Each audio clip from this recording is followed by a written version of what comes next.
I mean, I can't tell people what to post. But Nicki Minaj damn sure needs to stay away from anything, posting anything about kids, trans or otherwise. She supports a dude that is on the Epstein list 1,000. She's actually married to a registered sex offender, a pedophile. She shouldn't be able to watch Jason Kidd or listen to Kid and Play or New Kids on the Block. Hell, she got to walk around the aisle with Cabbage Patch Kids on it. And she damn sure should stay away from Sour Patch Kids. And it ain't Governor Newsom Nicki needs to be worried. It's Chris Hansen. And the Barbz only, but I'm speaking to the Barbz that have common sense. Can you explain why Nicki would end up supporting Charlie Kirk's wife and his legacy and go on and why is she taking this whole turn with Trump and stuff? Can you just explain to me why?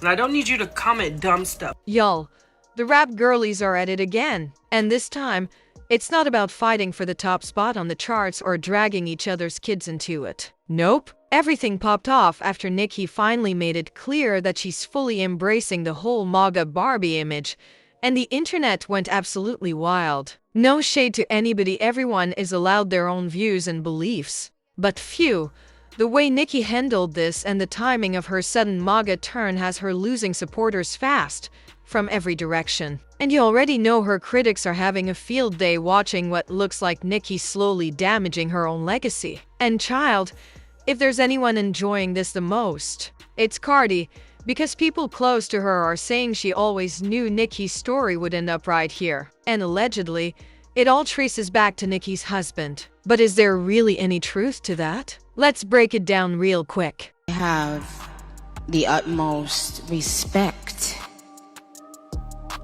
and admiration for our president.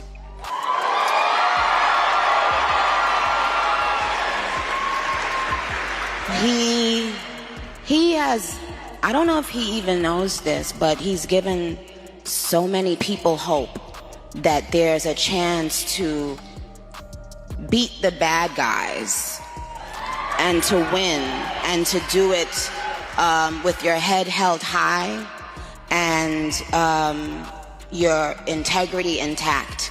So, I'm sure you've clocked that Nicki Minaj has been dipping her toes into politics lately. She's pretty much come out as a Trump supporter, which is wild considering back in 2020 she was openly criticizing Trump's anti-immigration stance and made it clear she wasn't about to hop on the Trump train. She was also very vocal about calling Trump a clear example of misogyny in the entertainment world, saying he represented the kind of man who surrounds himself with younger women just to feel relevant and validated. Trump could say, "You're fired."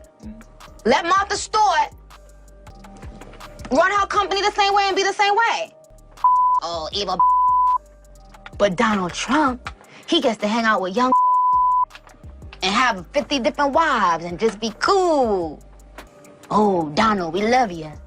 Donald Trump. But when I mean, this is the very same person who dropped a freestyle remix aimed at Trump back in November 2016, barely a month after he won the election. Fast forward to now, and suddenly he's being praised as the best thing to happen to America since McDonald's. We already saw hints of her leaning toward MAGA when she spoke up about the persecution of Christians in Nigeria. At the time, the Barbz rushed to defend her, saying she was just addressing an issue she genuinely cared about. And to be fair, this wasn't the first time Nicki had shown support or love toward Nigeria. But things started getting messy when Nicki went after Gavin Newsom following California passing a law that allows schools not to force teachers to inform parents if a student wants to use a different name or pronoun at school. Basically, if a student is questioning their gender identity and isn't ready for their parents to know, the school isn't required to out them.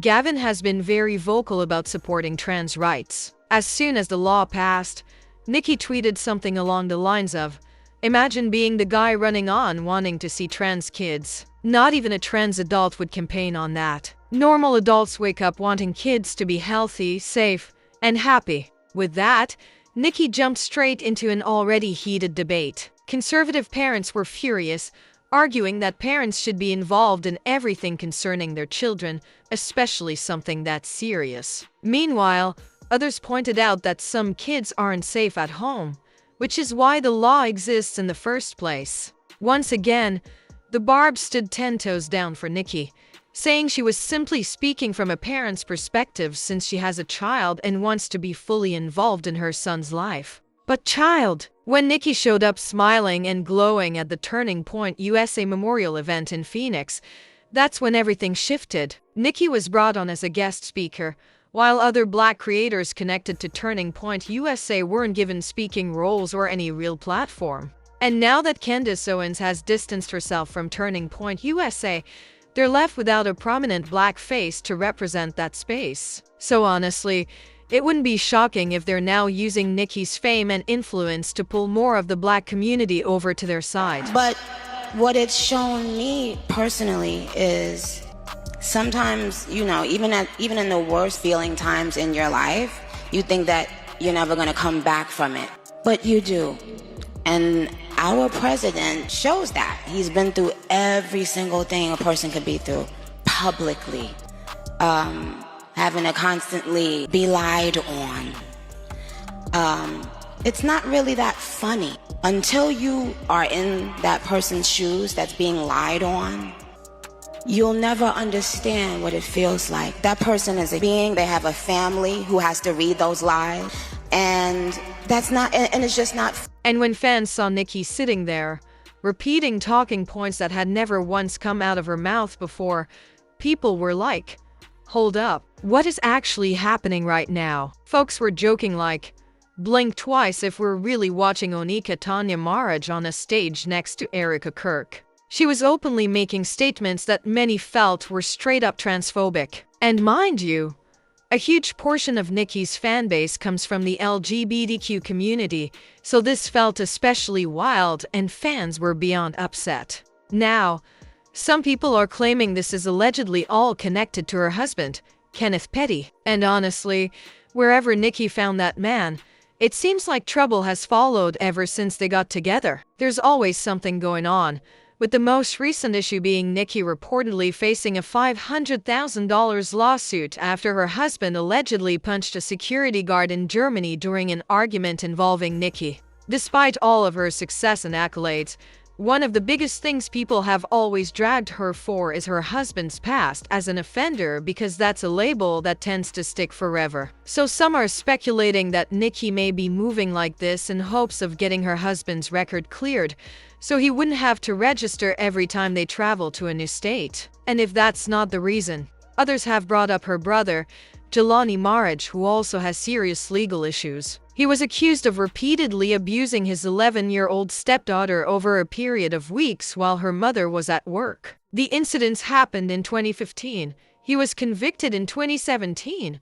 And in 2020, he was sentenced to 25 years in prison. Since then, he's tried multiple times to appeal the conviction, but every attempt has been denied by judges. Because her brother is dealing with similar legal restrictions as her husband, people believe Nicki could be trying to pull strings for him as well. But there's another theory floating around too, that Nicki might be doing all of this for herself. Even though she's lived in the US since she was about 5 years old, she was born in Trinidad and Tobago and is not a US citizen. She holds a green card and is considered a legal resident.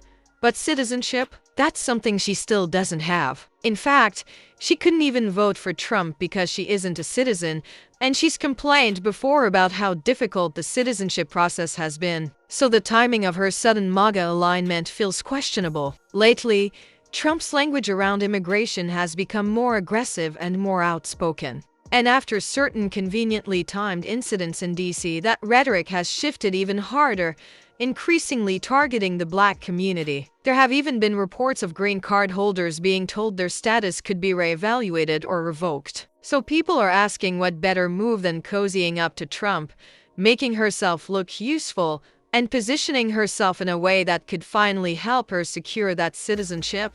Nicki Minaj has gone full-blown MAGA Twitter, or X, right? And I think it's because she's scared of deportation. she is starting to get worried with this immigration policy because, mind you, she's been in the United States since she was 5 years old and she's still not a citizen. And pre-COVID, she even talked about how hard it is to get citizenship in this country.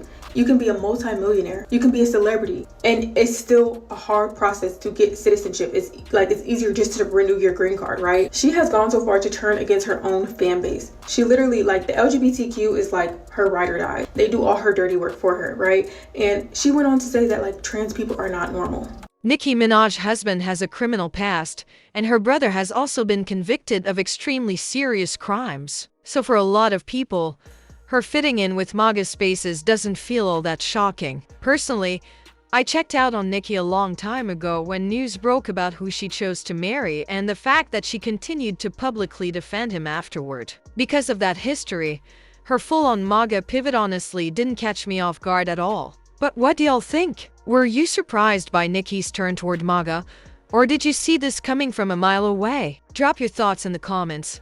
Don't forget to like and subscribe, and I'll catch you in the next video.